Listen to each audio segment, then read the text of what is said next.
Bom, inicialmente eu queria agradecer aqui a presença do Dr. Flávio, juiz federal, professor da Universidade Federal de Pernambuco, Faculdade de Direito do Recife, por estar aqui nos presenteando com o tempo dele, que eu sei que é uma coisa muito difícil de abrir mão do trabalho de juiz, que é um trabalho muito sacrificante, para falar sobre o novo Código de Processo Civil. Então faz parte de uma série de comentários, de debates, de conversas a respeito do novo Código de Processo Civil. E aqui está o Flávio. Flávio, fala um pouquinho do novo Código de Processo Civil.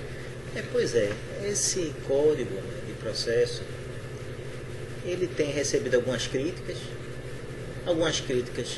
que têm algum fundamento de ser criticado, mas tem recebido também elogios. E o que eu observo, fiz algumas anotações, é que há alguns pequenos equívocos no código. Eu estou preparando um trabalho no sentido de fazer uma proposta de aperfeiçoamento de alguns pontos que eu julgo relevantes, inclusive que afetam a jurisdição aqui da Justiça Federal, que aí eu passei um pente mais fino, né, observando algumas contradições, alguns equívocos, que me parece, são poucas coisas, mas que me parece que podem ser corrigidos e devem ser corrigidos. Por exemplo? Bom, uma das questões que me chamou a atenção é justamente a competência do juiz estadual para versar sobre aquela demanda de julgamento, aquela demanda cautelar, né, ou pelo menos de natureza cautelar, em que você vai fazer a produção antecipada de provas. E o Código estabelece que mesmo nos casos em que a União for parte, a demanda será julgada na Justiça do Estado. E, a meu ver, isso ofende claramente o artigo 109 da Constituição Federal. Então, nesse ponto aqui, eu entendo que merece essa correção de rota nesse ponto especificamente tratado. Vou te pedir para falar um pouquinho mais alto, tá, porque o nosso som às vezes não sai. Então, assim, eu verifico que esse é um ponto que merece ser aperfeiçoado no código. Poderia citar outros aqui, né? Mas, assim, durante os pontos que eu fiz anotação, acho que talvez vá surgir. Uma das questões mais interessantes que me parece nesse código é que ele trouxe institutos que não eram previstos no código anterior, o código 73, mas que representam a evolução, né, do direito processual, como, por exemplo, a aplicação aqui do princípio da cooperação, tirando um pouco aquela ideia de que o magistrado ele julga fechado, né, sem ouvir a parte ou de uma forma mais reclusa, mas fazendo com que o julgamento ele decorra da cooperação dos sujeitos do processo. Isso aí, teoricamente, é uma abordagem que me parece correta e adequada para um novo momento que nós vivemos, um momento em que se tem muito mais, se dá muito mais importância à questão do respeito ao devido processo legal, o respeito também à ampla defesa, há também a ideia de que as partes devem ser ouvidas no processo e devem também colaborar com aquele resultado final do julgamento. Não que o magistrado não vai ter sempre a obrigação de coletar todo esse material produzido na instrução e dar a sua decisão, mas que essa decisão ela decorra de algo que foi coletivo, algo que as partes contribuíram e que o próprio magistrado também pode contribuir na instrução, obviamente, mas que é algo que foi maturado, né, nessa construção coletiva do processo. Eu acho isso bastante interessante. Então, dentro desse princípio da cooperação, eu te pergunto duas coisas. Primeiro, faria parte do princípio a regra geral de tentar conciliar antes da contestação? Será que isso agilizaria o processo? Essa é a primeira colocação que faço. E uma outra colocação que faço, a questão da ordem dos processos, a necessidade de os processos serem decididos de acordo com a ordem cronológica com que foram distribuídos, e até se fala, hoje em dia o PJE é muito forte aqui na Justiça Federal, em algum sistema de travamento dos processos, acaso não viesse a ser observada a ordem cronológica. Bem, em relação à questão da possibilidade de conciliação, né, antes da contestação, eu acho que a qualquer tempo isso é possível, né? Mas uma audiência específica. Eu vejo que, eu acho que é possível, né, instituir isso. Inclusive, é um dos parâmetros, né, que o código ele elenca como relevante. O juiz deverá sempre tentar uma solução conciliada, uma solução que fique na equidistância do interesse das partes, dentro da própria possibilidade de disposição, né, do que as partes venham a pleitear. Quanto a essa questão exatamente posta, né, exatamente sobre... Na verdade, se coloca assim, a ordem cronológica, sim, né? A lista de processos, cronologicamente. O que é que eu acho? Eu acho que, primeiro, a gente vai ter um trabalho a mais, certo? De colocar essa ordem de processo. Inicialmente, vamos ter um custo para que o sistema possa fazer essa adequação. Mas digamos o seguinte, te interrompendo. Ontem eu estava conversando com 2 professores de processo, eles estavam dizendo, olha, isso talvez seja um tiro no pé contra a fazenda pública, porque aí existem os processos dos grandes devedores.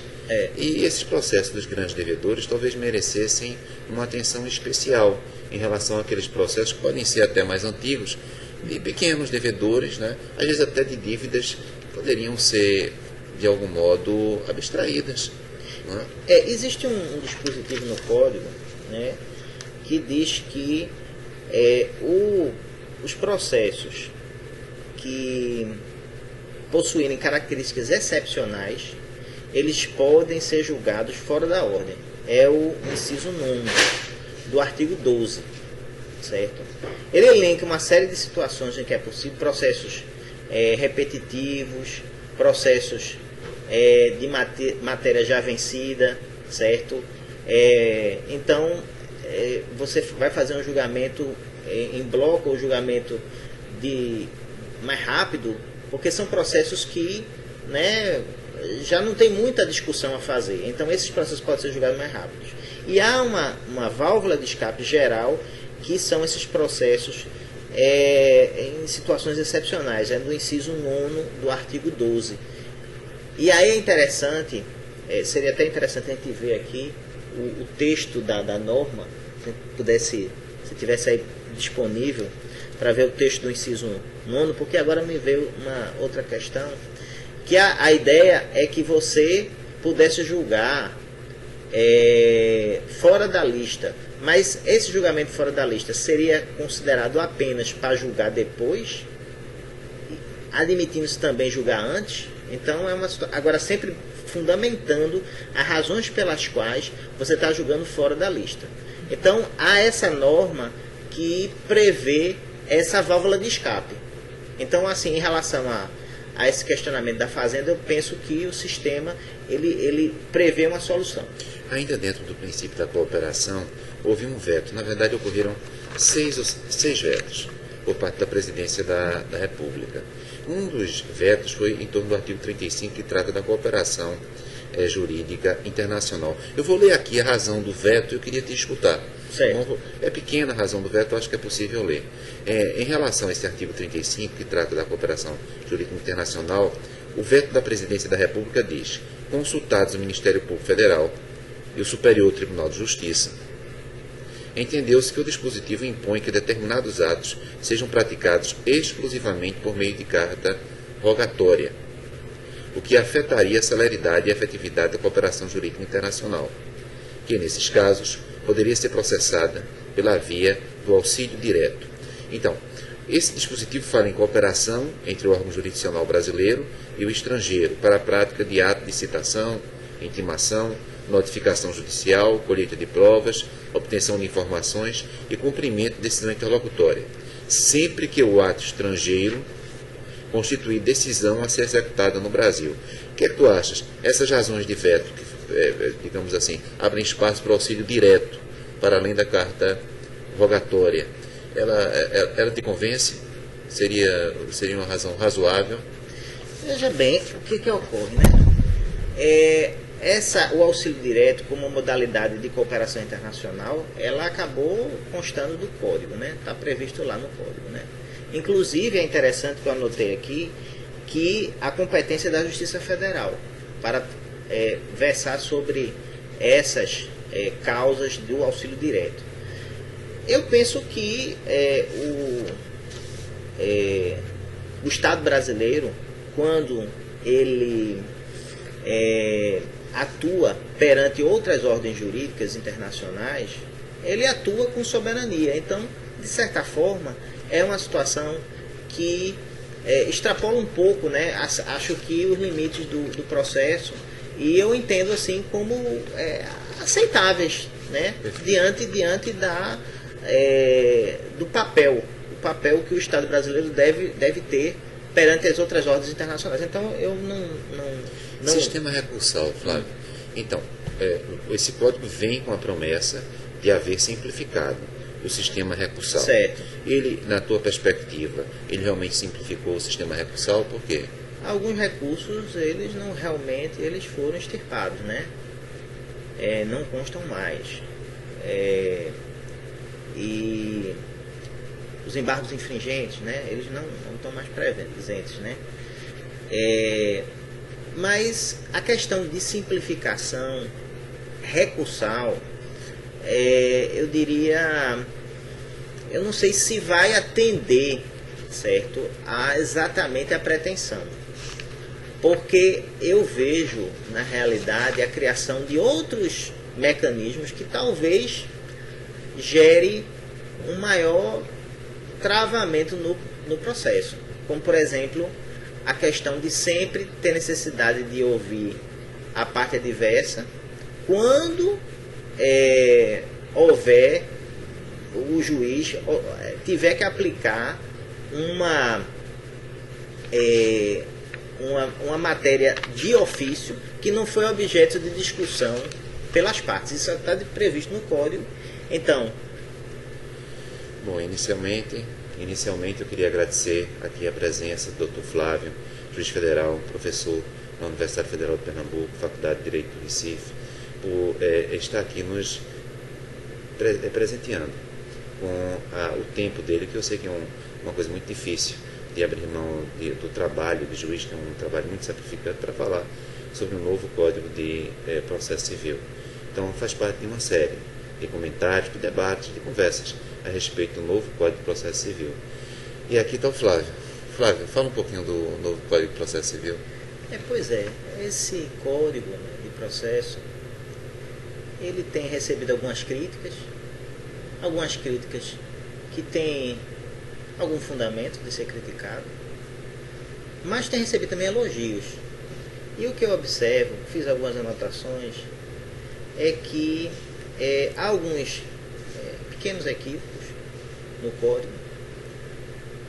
Eu estou preparando um trabalho no sentido de fazer uma proposta de aperfeiçoamento de alguns pontos que eu julgo relevantes, inclusive que afetam a jurisdição aqui da Justiça Federal, que aí eu passei um pente mais fino, né?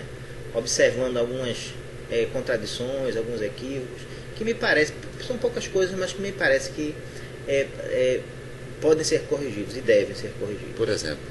Bom, uma das questões que me chamou a atenção é justamente a competência do juiz estadual para versar sobre aquela demanda de julgamento, aquela demanda cautelar, né, ou pelo menos de natureza cautelar, em que você vai fazer a produção antecipada de provas. E o código estabelece que mesmo nos casos em que a União for parte, a demanda será julgada na Justiça do Estado. E, a meu ver, isso ofende claramente o artigo 109 da Constituição Federal. Então, nesse ponto aqui, eu entendo que merece essa correção de rota nesse ponto especificamente tratado. Vou te pedir para falar um pouquinho mais alto, Tá. porque o nosso som às vezes não sai. Então, assim, eu verifico que esse é um ponto que merece ser aperfeiçoado no código. Poderia citar outros aqui, né?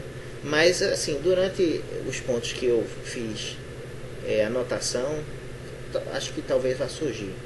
Uma das questões mais interessantes que me parece nesse código é que ele trouxe institutos que não eram previstos no código anterior, o código 73, mas que representam a evolução, né, do direito processual, como, por exemplo, a aplicação aqui do princípio da cooperação, tirando um pouco aquela ideia de que o magistrado ele julga fechado, né, sem ouvir a parte ou de uma forma mais reclusa, mas fazendo com que o julgamento ele decorra da cooperação dos sujeitos do processo. Isso aí, teoricamente, é uma abordagem que me parece correta e adequada para um novo momento que nós vivemos, um momento em que se tem muito mais, se dá muito mais importância à questão do respeito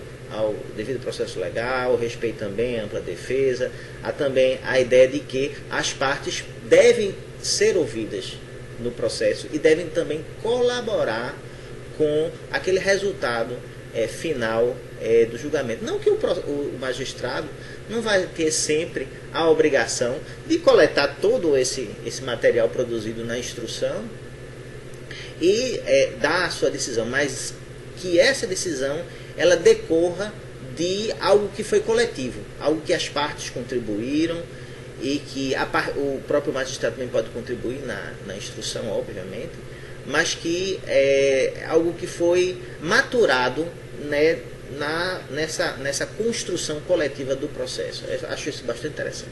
Então, dentro desse princípio da cooperação, eu te pergunto duas coisas. Primeiro, faria parte do princípio a regra geral de tentar conciliar antes da contestação? Será que isso agilizaria o processo? Essa é a primeira colocação que faço. E uma outra colocação que faço, a questão da ordem dos processos, a necessidade de os processos serem decididos de acordo com a ordem cronológica com que foram distribuídos, e até se fala, hoje em dia o PJE é muito forte aqui na Justiça Federal, em algum sistema de travamento dos processos, acaso não viesse a ser observada a ordem cronológica.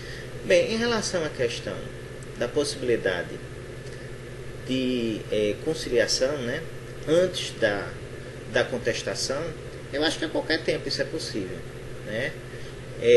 Mas uma audiência específica. Eu vejo que eu acho que é possível, né, instituir isso. Inclusive, é um dos parâmetros, né, que o código ele elenca como relevante. O juiz deverá sempre tentar uma solução conciliada, uma solução que fique na equidistância do interesse das partes, dentro da própria possibilidade de disposição, né, do que as partes venham a pleitear. Quanto a essa questão exatamente posta, né, exatamente sobre... Na verdade, se coloca assim, a ordem cronológica, sim, né? A lista de processos, cronologicamente. O que é que eu acho? Eu acho que, primeiro, a gente vai ter um trabalho a mais, certo? De colocar essa ordem de processo. Inicialmente, vamos ter um custo para que o sistema possa fazer essa adequação. Mas digamos o seguinte, te interrompendo. Ontem eu estava conversando com 2 professores de processo, eles estavam dizendo, olha, isso talvez seja um tiro no pé contra a fazenda pública, porque aí existem os processos dos grandes devedores. E esses processos dos grandes devedores talvez merecessem uma atenção especial em relação àqueles processos que podem ser até mais antigos, de pequenos devedores, né? Às vezes até de dívidas que poderiam ser, de algum modo, abstraídas. Não é? Existe um dispositivo no código, né, que diz que os processos que possuírem características excepcionais, eles podem ser julgados fora da ordem. É o inciso 9 do artigo 12, certo? Ele elenca uma série de situações em que é possível processos repetitivos, processos de matéria já vencida, certo? Então, você vai fazer um julgamento em bloco ou julgamento mais rápido, porque são processos que, né, já não tem muita discussão a fazer. Então esses processos podem ser julgados mais rápidos. E há uma válvula de escape geral, que são esses processos em situações excepcionais. É do inciso 9 do artigo 12. E aí é interessante, seria até interessante a gente ver aqui o texto da norma, se tivesse aí disponível, para ver o texto do inciso 9, porque agora me veio uma outra questão, que a ideia é que você pudesse julgar fora da lista, mas esse julgamento fora da lista seria considerado apenas para julgar depois, admitindo-se também julgar antes. Então agora sempre fundamentando as razões pelas quais você está julgando fora da lista. Então há essa norma que prevê essa válvula de escape. Então, assim, em relação a esse questionamento da Fazenda, eu penso que o sistema ele prevê uma solução.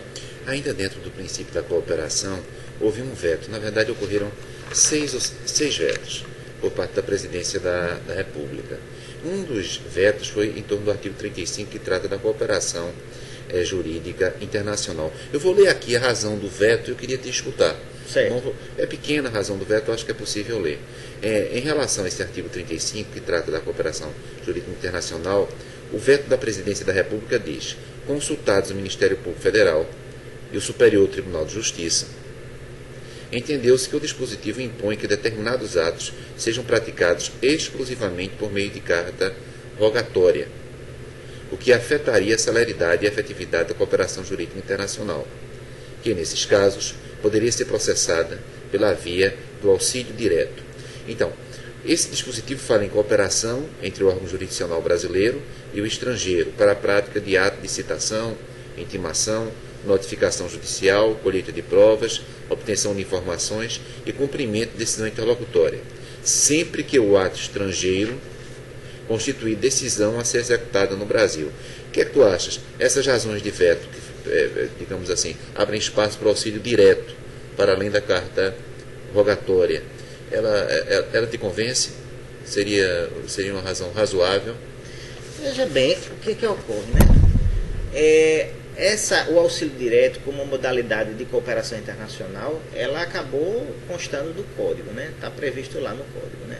Inclusive, é interessante que eu anotei aqui que a competência da Justiça Federal para versar sobre essas causas do auxílio direto. Eu penso que o Estado brasileiro, quando ele atua perante outras ordens jurídicas internacionais, ele atua com soberania. Então, de certa forma, é uma situação que extrapola um pouco, né? Acho que os limites do processo, e eu entendo assim como aceitáveis, né? diante do papel que o Estado brasileiro deve ter perante as outras ordens internacionais. Então eu não... Sistema recursal, Flávio. Então, esse código vem com a promessa de haver simplificado o sistema recursal. Certo. Ele, na tua perspectiva, ele realmente simplificou o sistema recursal? Por quê? Alguns recursos, eles não realmente, eles foram extirpados, né? Não constam mais. E os embargos infringentes, né? Eles não estão mais presentes, né? Mas a questão de simplificação recursal, eu diria, eu não sei se vai atender, certo, a exatamente a pretensão. Porque eu vejo, na realidade, a criação de outros mecanismos que talvez gere um maior travamento no processo. Como, por exemplo, a questão de sempre ter necessidade de ouvir a parte adversa quando houver, o juiz tiver que aplicar uma matéria de ofício que não foi objeto de discussão pelas partes. Isso está previsto no Código. Então, e é interessante porque o próprio Código, ele prevê um elenco de questões que devem ser objeto de contestação da parte, né? Então, se você não puder, e a parte não suscitar aquilo, e você tiver obrigatoriamente que declarar, então para que haver essa obrigatoriedade? Se na hora que você vai aplicar, né, aquele questão de ofício, você tem que ouvir as duas partes. Então, assim, mas isso se deve, a meu ver, eu penso que o objetivo do legislador aí, o cuidado, foi no sentido de dar a máxima eficácia ao princípio do devido processo legal, do contraditório, da ampla defesa, mas do ponto de vista prático, a gente sabe que isso pode causar algum entrave, né, no andamento de algumas demandas, né? Eu acho que isso pode ser, pode acontecer de fato. Questões repetitivas. Nós estamos em um período histórico onde as questões de safra repetitivas, e tem outros nomes, não é? Elas estão muito na ordem do dia. Esse código também procurou tratar das questões repetitivas, o incidente de julgamento de questões repetitivas, por exemplo, certo, entre outros. Certo. O que é que tu acha, o tratamento dado pelo código para as questões de safra? Ele trouxe um disciplinamento, certo? Até complexo, eu achei, disciplinamento complexo a respeito do tema. A gente tem a legislação esparsa tratando sobre a matéria. O código anterior trazia isso, mas não na qualidade de incidente expressamente. E, de certa forma, eu não sei se foi a melhor solução, porque essa questão do incidente já vinha sendo tratada. Talvez um tratamento mais abreviado fosse mais adequado, né? Mas vamos ver, porque às vezes tem aquela previsão e no caso concreto o próprio andamento das demandas, da aplicação do Instituto, o judiciário ele vai, vamos dizer, dando concretude àquela norma e simplificando, né, a aplicação. Então a gente vai ter que ver na prática. Então, já que você é um juiz que tem muita prática, eu te pergunto o seguinte: na minha visão, a tentativa de dar uma boa solução para as demandas repetitivas tem muito a ver com a uniformização de jurisprudência. Certo. Explico melhor. Se o Superior Tribunal de Justiça ele tem um pronunciamento em sessão, é a união de turmas, em um determinado sentido, e mais adiante, monocraticamente, ou mesmo em uma turma, um ministro decide contra a decisão da sessão, haverá uma instabilidade certo. Da jurisprudência. Certo. E, portanto, independentemente do instituto que se utilize, não se conseguirá a estabilização certo. Da jurisprudência. Certo. O que é que tu pensas sobre isso? Não é? Para fazer jus ao Código, lembrando também que ele tenta resolver uma certa tensão que há entre o Supremo Tribunal Federal e o Superior Tribunal de Justiça, dizendo que quando o Superior Tribunal de Justiça considera que a matéria é de índole constitucional, encaminha para o Supremo, mas também quando o Supremo Tribunal Federal considera que a matéria é de índole infraconstitucional, encaminha para o Superior Tribunal de Justiça, exatamente dentro daquela visão que você colocou, aproveitamento das formas com prevalência de conteúdo sobre forma. Fala um pouquinho sobre isso. Não, eu acho que essa tensão sempre vai existir, certo? Porque sempre vamos ter homens julgando, né, demandas e interpretando a lei da forma que entender cabível. Então é normal haver essa tensão. Quanto mais objetividade nós temos na norma, essa tensão ela vai se diluindo, vai ficando menor. Mas a tensão sempre haverá. Eu entendo que é apenas assim, novamente, apenas os casos, né, a interpretação do código é que vai, vamos dizer, polir, tá certo, a norma, de modo que isso possa se extrair disso a máxima eficácia possível. Eu penso que esse é o objetivo maior, né, da aplicação da norma, a máxima eficácia. Eu te pergunto provocativamente, segurança jurídica. Se a gente muda muito a lei, se a gente altera a lei, certo, isso quebra um pouco a segurança jurídica. Com certeza. Se a gente altera a jurisprudência, também quebra um pouco a segurança, ou muito, a segurança jurídica. Haveria necessidade de um novo código, de uma nova lei que vai receber uma nova jurisprudência nesse momento, ou o código atual poderia continuar sofrendo reparos? Olha, o que eu extraí da leitura do código é o seguinte: nós temos alguns dispositivos novos que não eram tratados anteriormente, tem algumas figuras novas do código, nesse código novo, que não tinha anteriormente. Houve uma apropriação de vários entendimentos dos tribunais que não estavam previstos no código anterior. Eu dou como exemplo a interpretação de que, no caso da sentença, do caso do título judicial considerado inconstitucional pelo Supremo, ele só tem eficácia a partir do seu trânsito julgado, né? Ou seja, se a sentença, materialmente ela é inconstitucional, transitou em julgado e só depois veio a decisão do Supremo, aquela decisão do Supremo não pode voltar para retroagir. Isso não estava no código. O código atualmente em vigor, o Código 73, não estava. Mas estava na jurisprudência. A jurisprudência do STJ há muito tempo já vem decidindo dessa forma. Então, e não é só isso que o código ele trouxe, ele aproveitou essa experiência do Poder Judiciário. Em vários outros pontos aí, também foi feito esse aproveitamento. Modulação de efeitos. Então, esse código ele estendeu a modulação de efeitos para além do Supremo Tribunal Federal. Nós sabemos que alguns tribunais regionais federais já decidiam com modulação de efeito, mesmo antes dessa alteração legislativa. O que você acha? Modulação de efeitos não ser apenas uma questão do Supremo, mas ser uma questão também de outros tribunais. Isso instabilizaria, só para quem eventualmente não sabe o que é modulação de efeitos, vou tentar fazer um resumozinho e você, por favor, completa.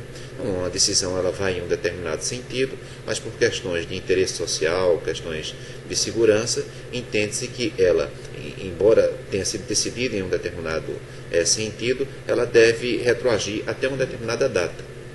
E, note bem, não apenas a partir da origem da lei, mas até uma determinada data fixada pelo próprio tribunal. Então, quais elementos para a fixação desta data é sempre uma matéria em aberto.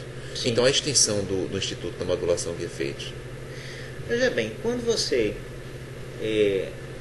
atribui mais competência, você tem mais chance de decisões conflitantes, não é? Então, o que pode acontecer é você ter uma decisão de um tribunal que conflite com o outro, que vai conflitar com o outro, né? E todos eles modulando efeitos. E todos eles modulando efeitos da forma que entender cabível, não é verdade? Eu vejo que seria uma situação excepcional, era uma situação excepcional a modulação dos efeitos. Tanto é que tinha que ser julgado, muitas vezes é julgada numa situação em que o mérito já foi julgado e posteriormente ao mérito, geralmente é assim, posteriormente ao mérito que vai julgar como é que aquela decisão vai retroagir, vai ser ex tunc ou ex nunc. Quando eu falo, só para completar, tribunais superiores, pois referindo que o Brasil tem essa característica, né? Superior Tribunal de Justiça. Perfeito. Então. Não, mas mesmo assim, era uma questão que, inclusive, eu sempre gostei de dar esse exemplo, que é um exemplo claro da nossa adoção de que a norma considerada inconstitucional, ela não é inválida. Porque se ela admite modulação de efeitos, então ela tem que ser válida, né? Então, eu penso que isso pode trazer mais conflitos do que atualmente tem em relação exatamente a esse tipo de interpretação, né, que está se querendo ampliar. Essa possibilidade que está querendo, não, que está já previsto, né, que vai ser ampliado no Código. Eu te pergunto também o seguinte: nós estamos acostumados a imaginar que o juiz, que o Poder Judiciário é eterno motivado. Então o juiz só realiza a prestação jurisdicional quando provocado. Aí esse código chega agora e, ao lado do Ministério Público, das partes, da Defensoria Pública, permite